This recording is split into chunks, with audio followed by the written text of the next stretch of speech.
Good morning, everyone. Welcome to today's class. We are exploring what we call the Center of Gravity and how we apply governance across all functions of the NIST cybersecurity framework. We'll be looking at how this framework dictates system resilience through accountability and organizational culture, or the organization's security culture for that matter.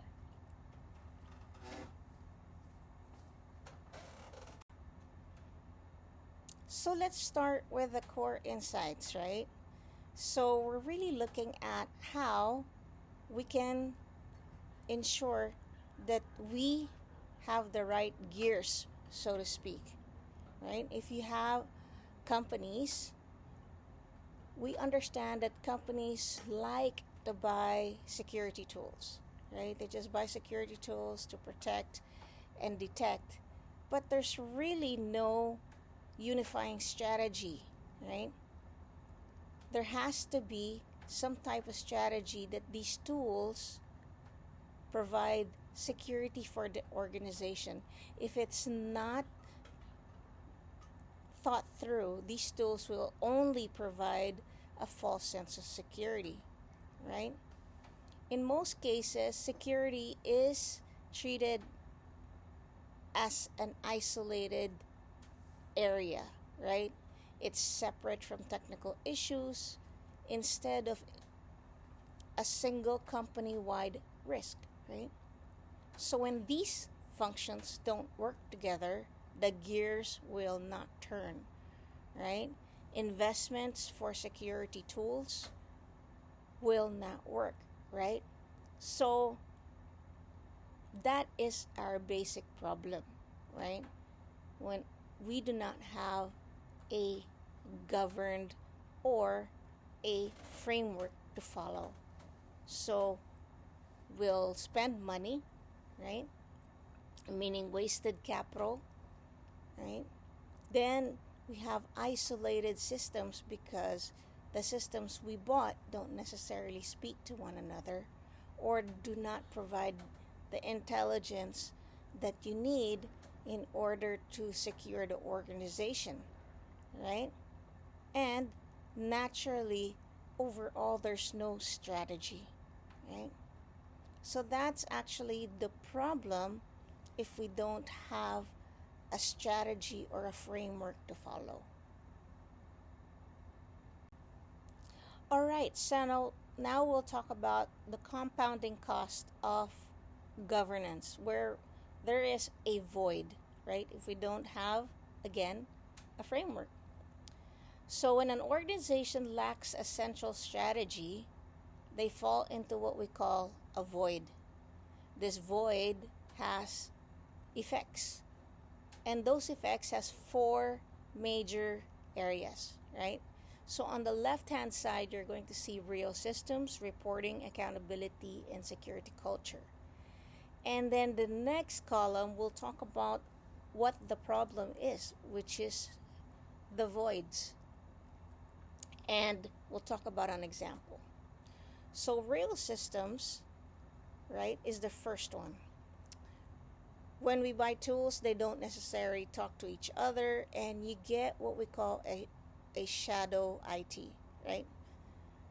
Shadow IT exists in many organizations because if there is no framework.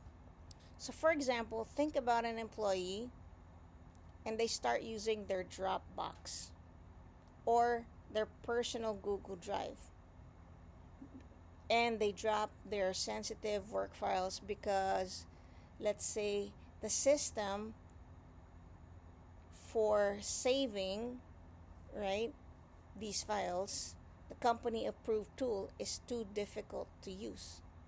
So when something is difficult to use, it'll create, and employees use their personal Dropbox or their personal Google Drive, it will create a massive unmonitored risks. So work files or intellectual property or even personal identifiable information of clients may sit in personal Dropboxes or personal Google Drives. So that creates a problem. So the next is in reporting. If you don't have a strategy, your metrics will often be incorrect, or it may give you or the organization a false sense of security. So let's say it says that a dashboard might show that there's 100% of antivirus that's installed on all machines, right? Naturally, it's installed, it's green, correct, right? So we think everything is okay. But it does not report that virus definitions haven't been updated in the last 6 months. So if those virus definitions are not updated correctly, so that is another risk. The next is accountability, right? Accountability, when something happens, it becomes unclear who owns what, or who owns assets or important assets. So for example, if there's like a data breach, right? And IT and the security teams, they waste time arguing over who actually has the authority to shut down the server. So the longer the server is up, the longer the attack persists, right? And this creates bigger problems for the organization because there's an open or there's a compromised server that must be shut down, but no one knows who owns it. So accountability in this case does not work, or it is a problem. Last is culture, right? Security teams, because they're working on many things, they actually burn out, right? So we gotta watch for that. Also, if we have developers in organizations, they naturally see security as an obstacle. So for example, they might start to hard code the passwords, right, into their code to make it faster so they can test, and then they can bypass all those security checks, and this creates a vulnerability because if that particular software starts being utilized, hard coded passwords become the problem because it bypasses everything. Security now is unable to monitor what is actually happening, right? So this void is exactly why CSF 2.0 or Cybersecurity Framework 2.0 introduces a structural redesign, not just an update, right? It went from 1.0 to 2.0. There's a major shift in the way that we think. Governance is no longer hidden as a subcategory or something that we think about later on. It is now the center of gravity. If you notice, it's in the middle of that circle on identify, protect, detect, and recover. So if you notice, previously governance was not really as importantly shown in the framework. So today in the NIST 2.0, the governance is actually exists in all areas, and it is the center of your governance architecture or your cybersecurity framework. So what exactly makes up the govern function? Right? As we said, it is the center of that wheel we're just talking about. It has 6 categories.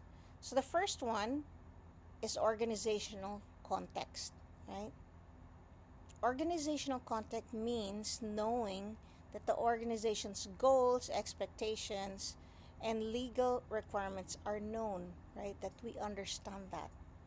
The next is risk management. We've been talking about risk in our last class, right? There's always a risk that we need to contend with, right? So having a risk management strategy means we are setting priorities and deciding what risks are acceptable. So organizations will always think about risk in terms of their systems, their people, and their processes, right? So an organization must think about setting priorities and deciding which ones are important or which risks are acceptable. The next is roles and responsibilities. Remember, if no one owns a particular server and there is a problem, no one will be able to shut the system down, right? When we talked about earlier, there is a particular incident. But when we govern and we have a strategy, it ensures that everyone knows their job and they know what they are responsible for and what systems or processes they're responsible for. Policy is the next area, right? It means that policy is creating and sharing the rules, that everybody follows the same rules for cybersecurity, right? And then we have what we call oversight, meaning that the board or our executives will always check the results, right? We always look at the results to fix and improve our program or the risk plan. And the last but not the least is supply chain. Every organization relies on a third party. For example, an organization uses Google Drive, Google Cloud, or AWS or Azure. In this case, those organizations are what we call the supply chain to our organization or the third party, right? Governance also handles the cyber risks from our partners. So we need to monitor and ensure that our supply chain or our third party providers don't get attacked, or if they do, or if they have incidents, we know about them because they have an effect on our organization. So let's zoom in on risk management strategy. So governance acts as a funnel. You see the funnel in the middle of the screen or in the middle of the slide, right? It turns high-level strategy into what we call daily limits, right? At the top, we have risk appetite, right? And risk appetite, this is basically the executives, the owners, the board. They have an executive vision, right? They know that there's an overall amount of risk that they must or they are willing to accept, which determines the total cybersecurity budget, right? And then at the bottom, this is the business reality, right? It sets specific, which is called risk tolerance, right? This is the business unit reality. It says specific practical limits for risks at the departmental or system level, right? The framework explicitly requires organizations to have clearly written or separately written statements for what the organization's risk appetite and tolerance is, right? So, by definition, risk appetite is the overall amount of risk the company leaders are willing to accept, right? And risk tolerance, right, is the specific limit set for risks at the department or system level. That's tolerance, right?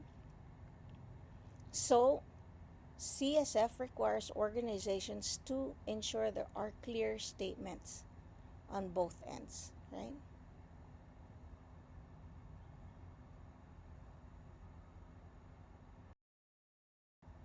So again, governance, the center of the wheel. It constructs a bi-directional information engine. What do we mean by that?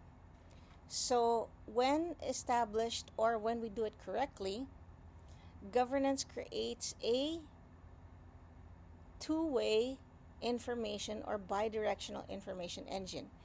The executives, they set what the organization's goals are, right? And that allows the budget at the top, right? Managers in the middle translate those goals into plans and standard frameworks, right?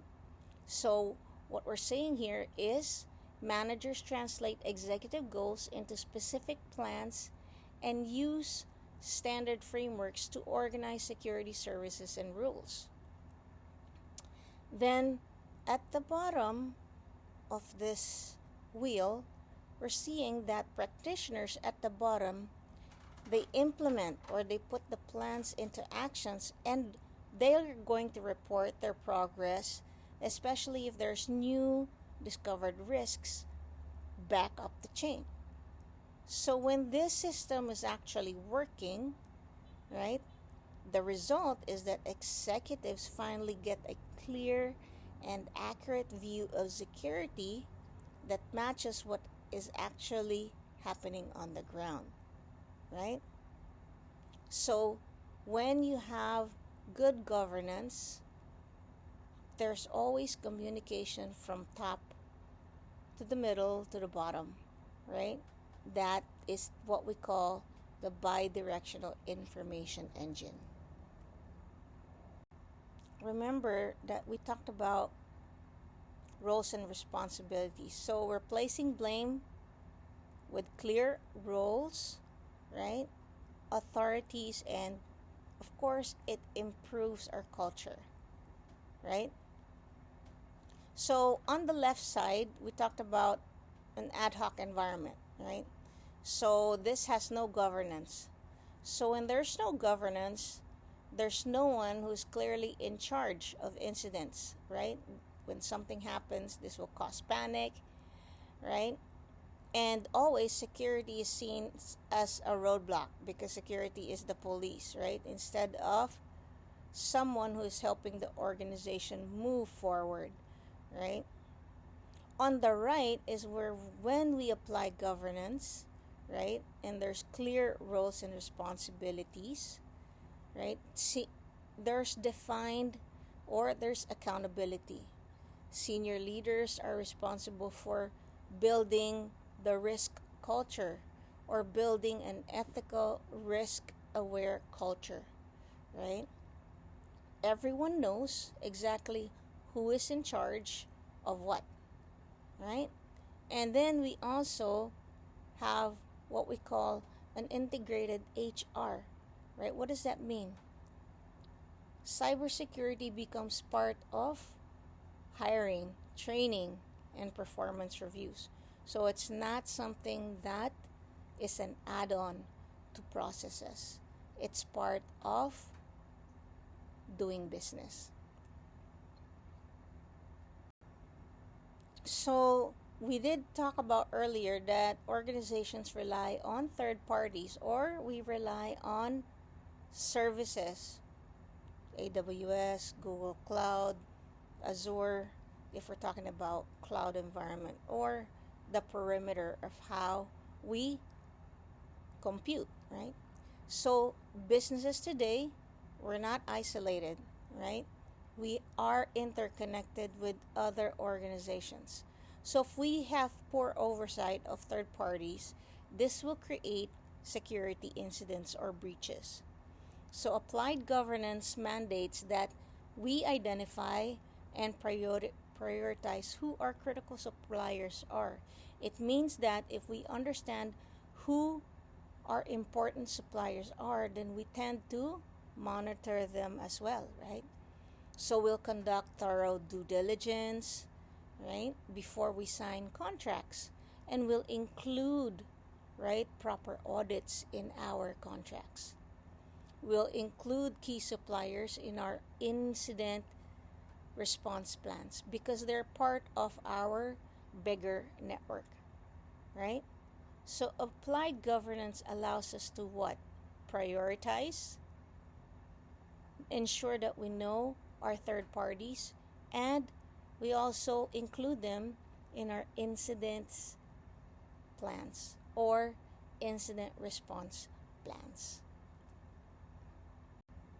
So when we actualize governance, we have some type of profiling mechanism, right? You can't manage what you haven't defined or what you don't see. So normally profiles help us measure the difference between where we are now and where we want to be, right? So there is a 5-step process called scope, gather, create, analyze, and implement. So, and defining what we're going to look at or our focus areas, that's what we call scoping, right? Because there's not just one department in an organization, there's quite a few, right? So scope means that we define what our focus areas are going to be. Then we collect the documents and the data, and this is the gathering phase, right? Then we create a map of where we at today versus where we want to be in the future. And we analyze what the gaps are in between. And eventually it'll allow us to put a plan into this action, and we continue to work on those gaps, right? Implementation means we put the plan into action and then repeat the whole process. So remember earlier we were talking about how to go from where we're at to where we want to be. And that's what we call the maturity staircase, right? We always improve cybersecurity over time. So by repeating profiling or that process or that loop, an organization climbs that maturity staircase, right? You go from partial to risk informed to repeatable and then adaptive. What does that all mean? So earlier we said that if an organization does not have governance, it's an ad hoc and reactive environment. There's no formal plans, no accountability, right? So an organization in that particular profile is called partial, right? Or tier 1. And then you get to tier 2. This is where we start. The executives are putting plans in place. They understand what the risks are.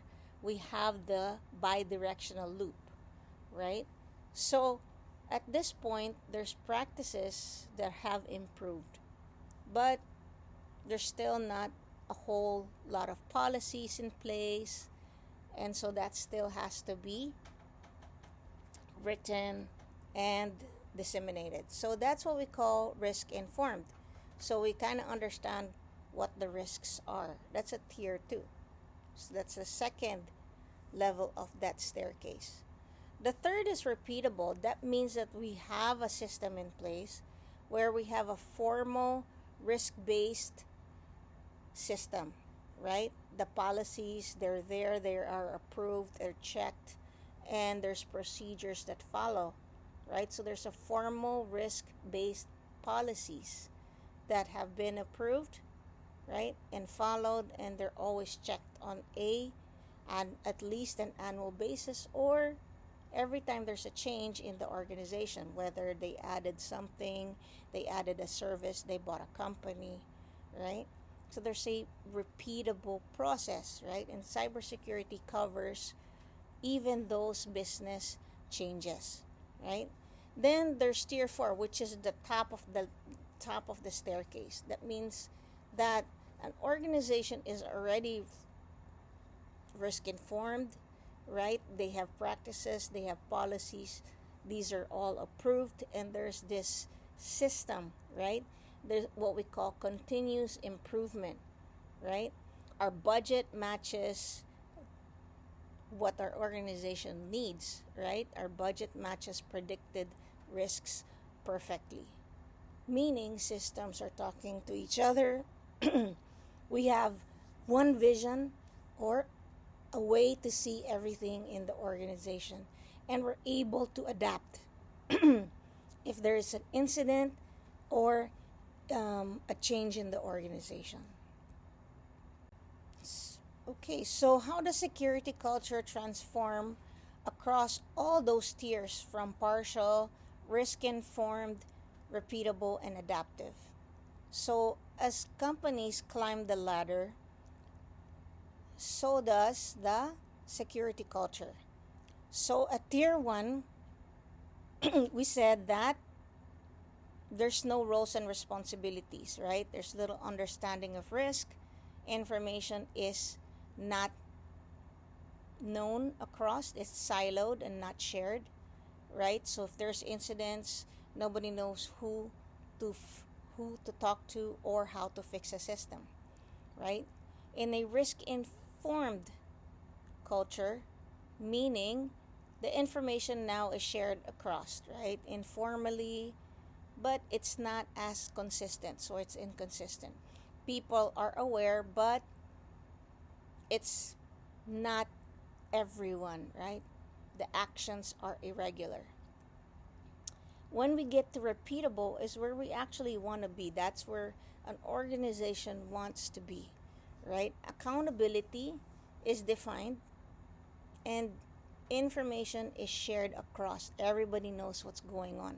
People have clear roles, they have their skills, and they know what their responsibilities are. So there's what we call defined accountability. And then at tier 4, we know that this is the top of the ladder, right? Or the staircase. Risk management is integrated into the culture. People know to think about risk and security, right? And they think about security continuously, and they share information in real time, right? So in this case, risk management is defined deeply and integrated. People, this is something that's already ongoing. It's continuous, and information is shared across an organization internally and with their partners, especially if there are incidents, right?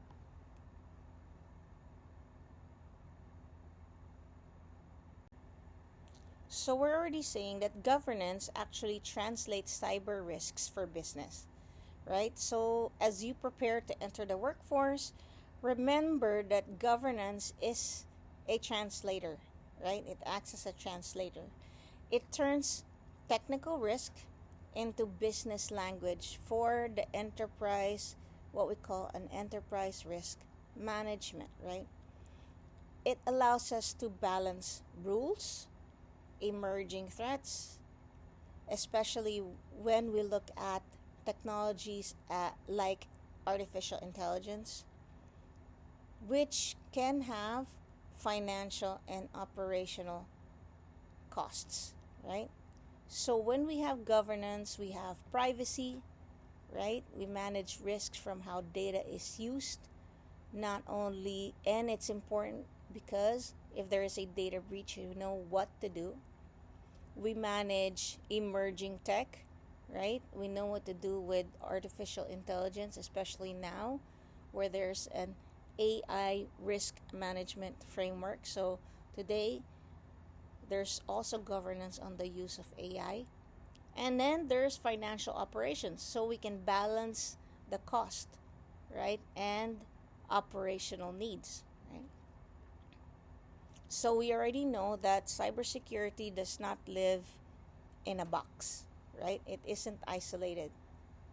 So governance function turns those technical risks that we know of into business language so that the organization can understand, or what we call the enterprise risk management, or ERM. So we see that in a governed environment, we embed resilience, or resilience by design. So On the left-hand side, we have real systems. We're back to real systems, reporting, accountability, and culture, right? If we're governed, right, systems are robust, right? We can track them. We know what they do, right? And we know how important they are to the organization, right? That's real systems. Reporting means that communication is flowing across both ways. We use data, right, as fact, right?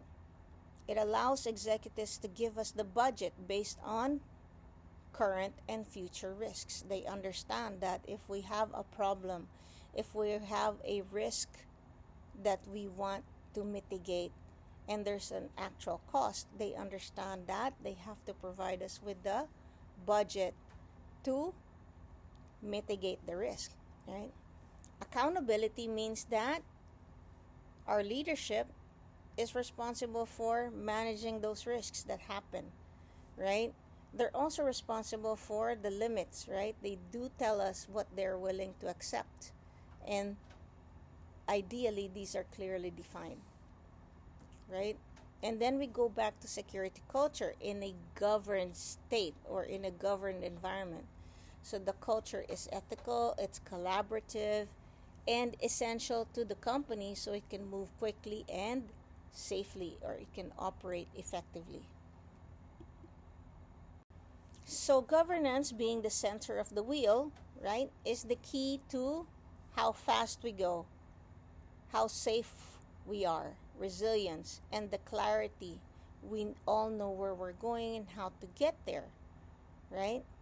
So we said that ignoring governance leads to what we call system failures, right? But if we adopt the cybersecurity framework, it means that cybersecurity isn't just an IT problem, it's a business responsibility. Okay? So the other area is a call to action. So we always have to start in the middle. We start from the core. We define what we're able to tolerate, right?